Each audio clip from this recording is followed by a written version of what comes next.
كنت عايزة أعرف إيه أنواع الشعر اللي أنت بتقولها؟ بكتب شعر عن الأم، عن الأب، على حسب كل قصيدة لها عنوان ولها تعابير معين. مم. إزاي بتطور نفسك في مجال الشعر؟ بطور نفسي بالقراءة، القراءة تنمي العقل.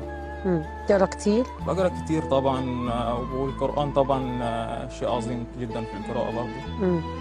تسمع قصائد لناس شعراء كبار أو كده؟ بتسمع أغاني قصائد؟ طبعا بسمع للأستاذ عبد الرحمن الأبنودي، وطبعا بقرأ للأستاذ فؤاد حداد والأستاذ أحمد فؤاد نجم، وكتير طبعا من الناس العظماء طبعا في مجال الشعر والكتاب. كنا عايزين نسمع حاجة.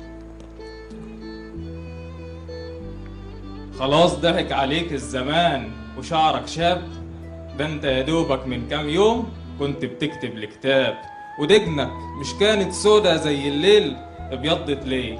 اوعى تقول لي من شيل الهم، ما كل الناس عيشتهم غم وطافحين الدم من غرزتهم في الطين، عشان كل واحد يسيب له كام فدان للولدين، خليهم في الطين حاطين، بكره الطين يشربهم ويسيبوها تراب، دول من كتر طمعهم نسيوا الآخرة والحساب.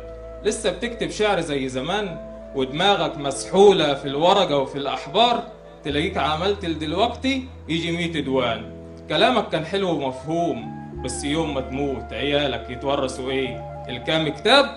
الله صحيح ازاي ولادك تلاقيهم كبروا دلوقتي، وازاي البت العسولة دي بقي الدكتورة، وازاي الواد لسه شقي وبحدف الناس بالطوب، لا كبر الواد وبقى لعيب كورة، بقى عندك دكتورة ولاعيب كورة كمان، ده المفروض هم يورثوك يا غلبان، بس هتعمل به ايه ما انت كبرت وشعرك شاب.